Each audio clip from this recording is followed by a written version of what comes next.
हम आज भी उस दकियानुसी समाज का हिस्सा हैं जहां लड़की पैदा होना अभिशाप माना जाता है। लड़की पैदा होने पर मां को घर से निकाल दिया जाता है, यातनाएं सहन करनी पड़ती हैं, सामाजिक तानों से गुजरना पड़ता है।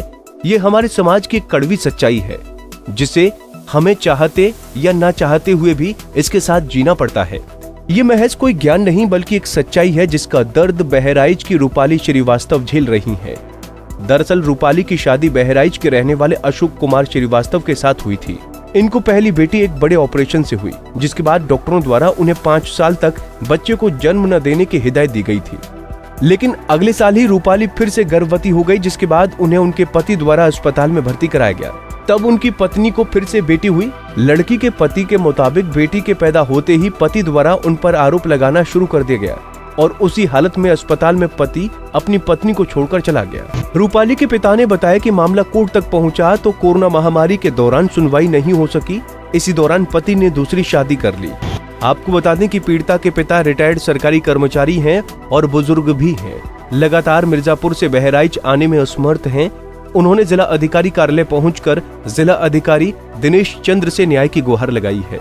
अब देखना ये होगा कि इस मामले में प्रशासन किस तरह की कार्रवाई करता है। हमारा नाम राकेश कुमार श्रीवास्तव है और हमने अपनी बेटी रूपाली श्रीवास्तव की शादी यहाँ बहराइच में आलोक कुमार श्रीवास्तव के साथ की हुई। शादी में सब कुछ ठीक ठाक चल रहा था, लेकिन जब दूसरी लड़की, इससे पहली लड़की हुई तो डॉक्टर ने मना किया था कि 5 साल तक इसको कोई बच्चा नहीं होना चाहिए, इतना मेजर ऑपरेशन हुआ था।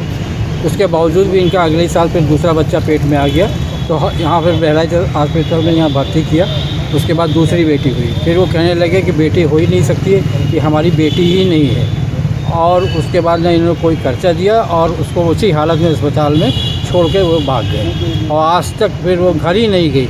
और वही कपड़ा पहन के जो डिलीवरी समय जाया जाता है वो वही इसके पहन के गई थी। इसके बाद ना पहनने का कपड़ा, ना एक पैसा है, दूसरे बच्चे का पूरा खर्चा है। और मैं रिटायर आदमी हूँ, 70 साल के करीब हमारी उम्र है, मेरे आय का कोई साधन नहीं है।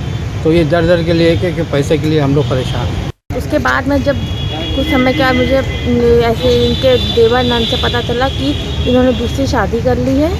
तब उसके बाद दूसरी शादी कर ली इन्होंने और तब से मैं इधर दर भटक रही हूँ, नारी शक्ति के हर जगह जा रही हूँ, लेकिन मेरी कोई सुनवाई नहीं हो रही है। और ये कहते हैं कि आपके पापा क्या कर लेंगे, और तब जब बस बाइक पे दूसरी बीवी को लेकर घुमाते हैं और बच्चों को भी काम हो तो मारते हैं।